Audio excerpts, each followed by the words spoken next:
4 PM Delhi देख रहे हैं। अब मैं हूं आपके साथ शाहीन खान और अब मेरी यात्रा यानी कि चुनावी यात्रा लेकर के आप पहुंचे हैं हम पश्चिमी दिल्ली में यानी बाहरी दिल्ली में। यहाँ से पुराने भाजपा के प्रवेश वर्मा जी रहे हैं जो कि सांसद रहे हैं और आपने कई बयान उनके सुने होंगे। और इस समय मेरे साथ आप देख सकते हैं आम आदमी पार्टी के कार्यकर्ता भी है, कांग्रेस यानी गठबंधन मिलकर के यहाँ पे खड़ा है और दूसरी तरफ भाजपा के। तो सीधा ही पूछेंगे कि इस बार जनता किसको चुनने वाले है, क्या यहाँ पर बदलाव की लहर चल रही है एक बार फिर से मोदी की सरकार यानी कि जैसे कि कहा जा रहा है 400 पार। लेकिन हालांकि 2 चरणों के बाद से नारा पूरी तरीके से सुनाई देना कम हो गया है। ऐसे में सीधा भाजपाइयों के पास जाऊंगी कि उनको आखिरकार तीसरी बार मौका क्यों देना चाहिए। क्या नाम है आपका? मेरा नाम चंद्रपाल बख्शी है, मैं उपाध्यक्ष हूँ पश्चिमी जिला भारतीय जनता पार्टी।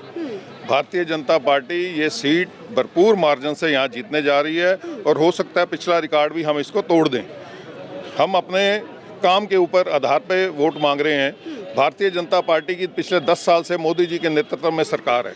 इस सरकार ने जितने इस देश के लिए कार्य किए आज तक किसी भी सरकार ने नहीं कर पाई, चाहे वो देश की सुरक्षा का मामला हो, देश की डेवलपमेंट का मामला हो।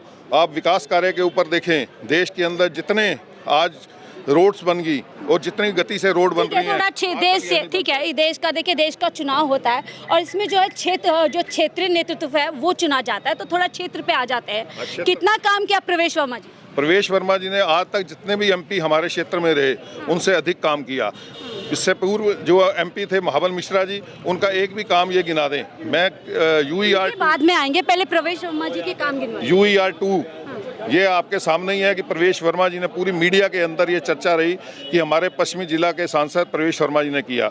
नजफगढ़ का हॉस्पिटल, आज तक पश्चिमी दिल्ली के अंदर एक भी हॉस्पिटल दीनदयाल क्यों कट गया उनका? टिकट पार्टी का ये निर्णय, पार्टी चेंज करती रहती है, समय के साथ साथ पार्टी चेंज करती है। ये तो पार्टी का निर्णय है और पार्टियां चेंज करती हैं। सभी पार्टियों के अंदर मोदी जी तो खुद कहते हैं जो काम करता है हम उसको मौका देते हैं, जो काम नहीं करता उसको हटा देते। तो यदि काम किया तो मौका क्यों नहीं दिया? ऐसा नहीं है, हो सकता है पार्टी ने वो संगठन में कोई हो। हमारे यहाँ चेंज होता रहता है। पहले पार्टी नेतृत्व उनको जनता की जिम्मेवारी देता है, उसके साथ संगठन की जिम्मेवारी देता है। हो सकता है पार्टी ने उनके लिए कुछ और सोचा हो।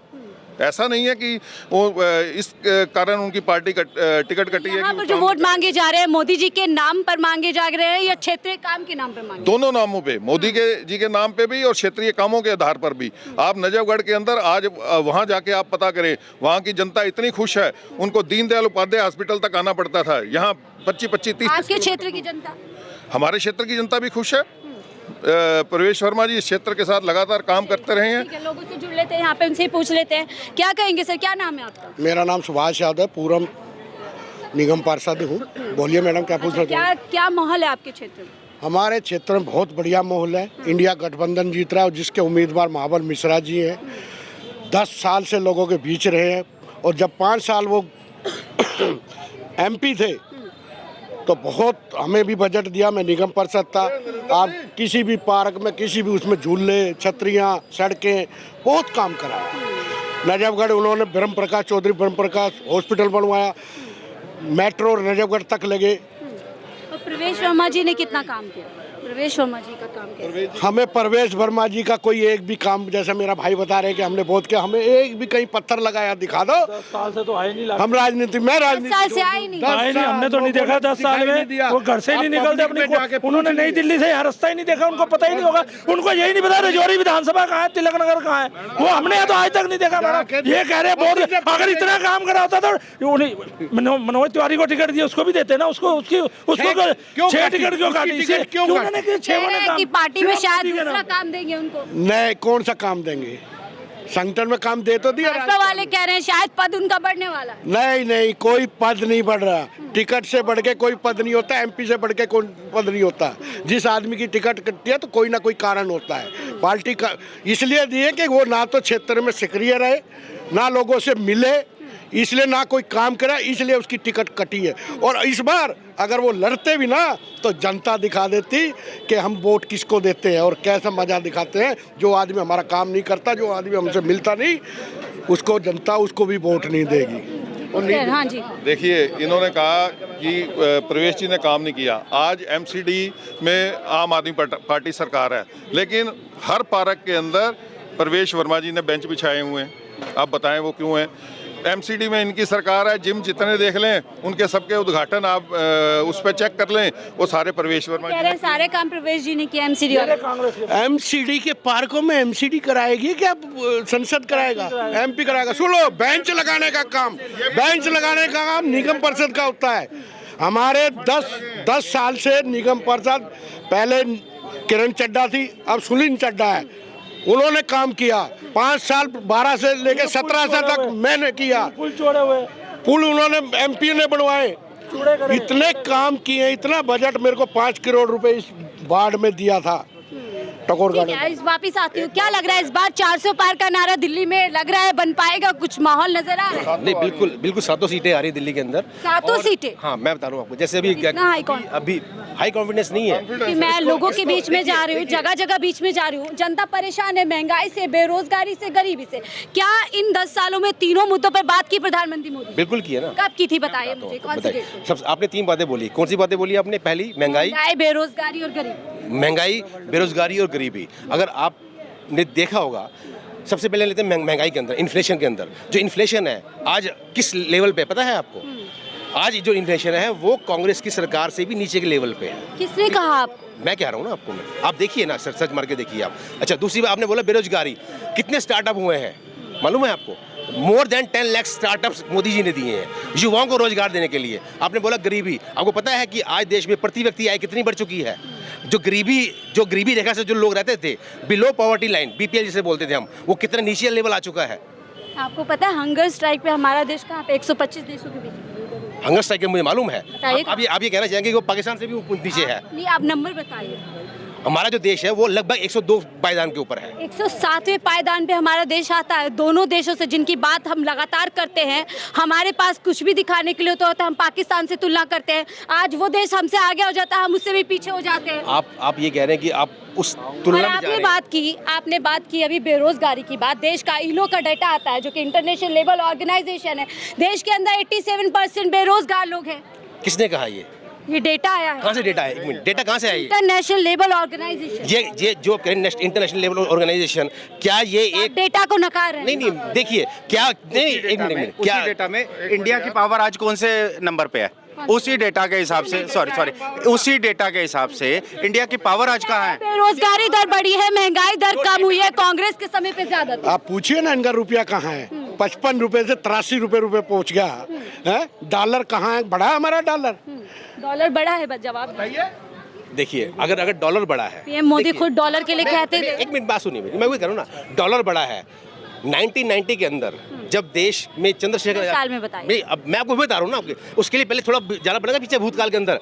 एक समय वो था कांग्रेस के अंदर कि जब हमें अपने देश का सोना गिरवी रखना पड़ गया था, और आज हमारा देश का मुद्रा भंडार कितना, विदेशी मुद्रा भंडार मोर देन $600 बिलियन। जवाब ले मोर देन। जैसा भाई साहब कह रहे हैं कि एक जमाना था सोना रहा। अब इनसे पूछिए ना, जब कांग्रेस मनमोहन सिंह सरकार हटी थी, जब 55,000 करोड़ रुपए कर्जा था, आज 255,000 रुपए कर्जा 10 साल में हिंदुस्तान पे है। कहाँ है कर्जा भी बढ़ा, और साथ ही में सोने की बात करें तो सोने के दाम पे भी आ जाता है 24,000 से सीधा 74,000। अगर कर्जा बढ़ा है, देखिए मैं आपको इसका छोटा सा एग्जांपल देके बताऊंगा। मैं आपको छोटा सा एग्जांपल देके बताऊंगा मैं आपको। ऐसी बात समझ में नहीं आएगी। एक आदमी जिसके पास 20 साल पहले दुकान में माल था, उसके पास 10 लाख रुपए का, और कर्जा था उसके पास 50,000 रुपए का, ठीक है? आज उसकी दुकान में माल है 1 करोड़ रुपए का, और कर्जा है 10 लाख रुपए का। अब वो ये कहता है मेरा कर्जा 10 लाख रुपए हो गया, लेकिन वो ये नहीं कहता कि मेरा जो दुकान में माल है वो 1 करोड़ रुपए का हो गया है। वो ये नहीं कहता। बड़ा है, ऐसा ये क्या सच्चाई है। प्रॉपर्टी बिक रही है? देश प्रॉपर्टी बेच रहा है क्या? की बात ही नहीं हो रही है, ये जो भाई बात करे, कैसी बेहूदी बात कर रहे हैं प्रॉपर्टी। आपका कर्जा जब 55 करोड़ था और 255 करोड़ रुपए हो गया, तो वर्ल्ड में कितने नंबर पे हो आप कहते हो बहुत साख मोदी जी ने हमारी साख पूरे वर्ल्ड में रखे, वहाँ के मिनिस्टर कहते हैं आप लोग। ठीक है, आप लोग, मैं एक सवाल लेती हूँ। आपने तमाम जो है बातें बढ़ाई कि देश बढ़ रहा है, इतनी तरक्की हो रही है, सवाल ये है, अगर यदि हम बढ़ रहे हैं, इतनी तरक्की करें, तो 80 करोड़ लोगों को राशन क्यों दिया जाए? 80 करोड़ राशन लोग, देखिए आइए ना सर, मैं नाराज होके चले गए जी, बताइए क्या हुआ? अरे सर आप आ जाइए, नाराज नहीं दीजिए, आप दीजिए आप जवाब। इनसे पूछिए, इनसे पूछिए। ये आपस में ही थोड़े से क्रोधित हो गए। मैं आपसे आ जाती हूँ वापस। चलिए आप ही दीजिए जवाब। ठीक है पूछोगे नहीं सर, आप। ये बताइए। मैं ये कहना चाहता हूँ, ये बात करते हैं कि डॉलर का रेट, आप हाँ डॉलर का आप बताएं कि 2004 में क्या रेट था जब अटल जी ने सरकार छोड़ी, और जब ये थे तब 67 रुपये था। 41 रुपये से 67 रुपये कैसे हो गया? मैं आटा जब बचपन के अंदर 50 पैसे किलो लेता था तो आज 25 रुपये हो गया आटा। 25 रुपए। होगा, समय के साथ, मैं बचपन की बात कर रहा हूँ। अभी कितना है? कांग्रेस का था ना, अभी कितना है? आज 40 है, 40 है इस समय। ठीक है, समय के साथ, एक मिनट, समय के साथ हर चीज बढ़ती है। एक मिनट सुनिए, एक मिनट, समय के साथ हर चीज के अंदर बढ़ावा आता है। आप पेट्रोल ठीक का है, रेट- बढ़ावा आता है। आ जाती हूँ सर। डेटा के हिसाब से 20 करोड़ लोग पहले ही गरीब हैं। 30 करोड़ लोग महज 327 रुपए पर डे के कमाते हैं, और इस पे 20 करोड़ लोगों को हमारे देश में राशन दिया जाता है 5 किलो की। तो यही जानना चाहती हूँ, कैसे देश तरक्की कर रहा है, कैसे देश जो है नंबर 1 देश बन रहा है? देखिए, आज ये से डेटा तो है ना सर, इतना तो मानते हैं ना। एक बात सुनो, 80 करोड़ लोगों को आज की तारीख में राशन मिल रहा है। अगर देश के पास अपना असेट्स नहीं है, अपना नहीं है, तो 80 करोड़ लोगों को राशन कैसे मिल रहा है? आज से पहले जो भुखमरी थी, आप ये देखें ना, भुखमरी दर से हम कितना बाहर लाए हैं प्रधान। हाँ, 107वें पायदान पे आ गए, क्या चीज़? हंगर इंडेक्स पे। हंगर इंडेक्स में आए। देखिए, आप कोई भी इनका बाहर का डाटा उठाते हैं, किसी और इंडेक्स पे हुआ करता था। अभी बताते हैं, एक मिनट। न्यूयॉर्क टाइम्स में इस तरह का आया था डाटा, उस डाटा का क्या हुआ? ठीक है, बाद वापस में वो आती हूँ झूठ मैं। निकला। ठीक है, न्यूयॉर्क वापस आती हूँ। सर क्या नाम है आपका? जितेंद्र। क्या लग रहा है आपको, क्या लगता है यहाँ पर गठबंधन का जोर है या फिर से भारतीय जनता पार्टी? ये क्वेश्चन आपका बहुत अच्छा है मैडम।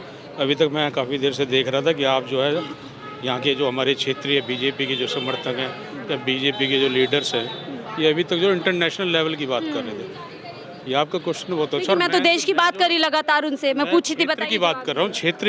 क्षेत्र के हिसाब से देखा जाए ना, तो ये जो है, जैसे मोदी वाली अगर जो मैं बात करूँ मोदी जी की, तो जिस तरीके से मोदी जी अपना भाषण दे रहे हैं, चुनावी समय चल रहा है, जिस तरीके से मोदी कहीं भी अपनी जो भी जनसभा कर रहे हैं मोदी जी, वहाँ पर कभी भी इन्होंने ना तो कोई बेरोजगारी का कोई ऐसा पॉइंट जनता के आगे रखा, ना बेरोजगारी का, ना महंगाई का, ना ही देश आज किस हालत पे खड़ा हुआ है। ऐसे मुद्दे इनके मुंह से मैंने कभी सुने ही नहीं। चाहे वो मोदी जी भाषण दे रहे हैं या अमित शाह जी भाषण दे रहे हैं या कोई और भारतीय जनता पार्टी का नेशनल लेवल का लीडर जो है।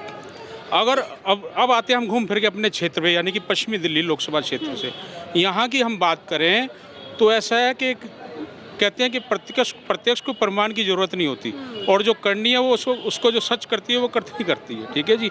पिछले जो एमपी रहे हमारे, उनके बारे में आपने काफ़ी कुछ सुना होगा।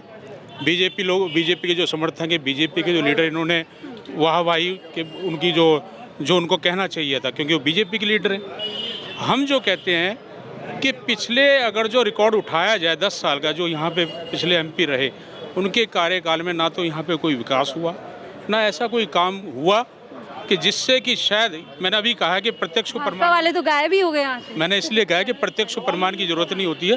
अगर जो ऐसे ही कुछ उनका लेवल ऊपर होता तो शायद आज उनकी टिकट ही ना कटती। जब चर्चा मानते की शुरुआत हुई थी, मैंने सबसे पहले यही सवाल किया था कि चले विदेशी नीति से नीचे आ जाते हैं। देश के अंदर अभी आम जनता जो है महंगाई, बेरोजगारी, गरीबी से परेशान है, और इसके डेटा है साक्षात। इसके सत्य पूरे बोलने की जरूरत नहीं है, हमारे पास डेटा है और डेटा पे बात करनी चाहिए। तो वो सीधा से जवाब दे रहे हैं। मैंने भी ये पूछा कि प्रधानमंत्री मोदी जी ने पिछले 10 साल में कितनी बार महंगाई पे बात की, जबकि पहले कहते थे कि पूर्व प्रधानमंत्री मनमोहन सिंह जो है माँ से महंगाई नहीं बोलते हैं।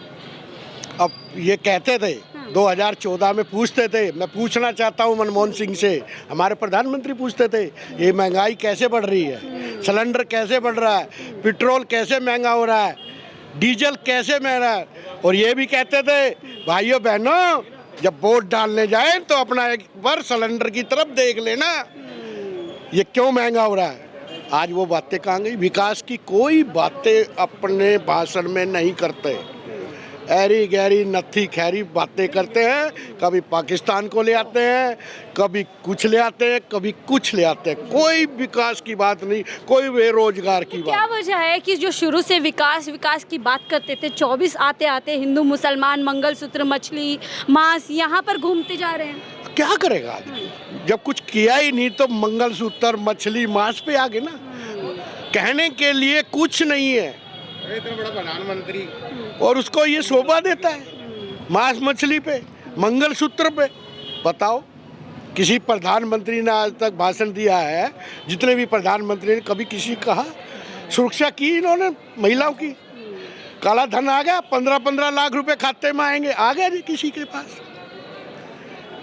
MSP पे लागू कानून बना दिया, नहीं 750 किसान हमारे मर गए देश के। तो इस बार यहाँ आपके क्षेत्र में बदलाव हो रहा है। बदलाव, और पूरा बदलाव चाहती है पब्लिक, और महाबल मिश्रा जी गठबंधन के उम्मीदवार भारी बहुमत से जीत का आएंगे। चले, बहुत बहुत शुक्रिया हमसे बात करने के लिए। तो देखिए, भारतीय जनता पार्टी के पर कार्यकर्ता मौजूद थे जो शायद सवालों की बौछार जब उन पर पड़ी तो शायद इधर उधर चले गए, लेकिन यहाँ पर लगातार मुद्दों पर बात करते हुए गठबंधन वाले लोगों ने बताया कि कैसे यहाँ पर क्षेत्रीय से लेकर के जो केंद्र के मुद्दे हैं, यानी महंगाई, बेरोजगारी, सभी तरीके के मुद्दे यहाँ पर असर डालते हैं। और इस बार जनता यहाँ पर बदलाव की तरफ देख रही है। फिलहाल मुझे दीजिए इजाजत, आप देख रहे थे 4 PM दिल्ली।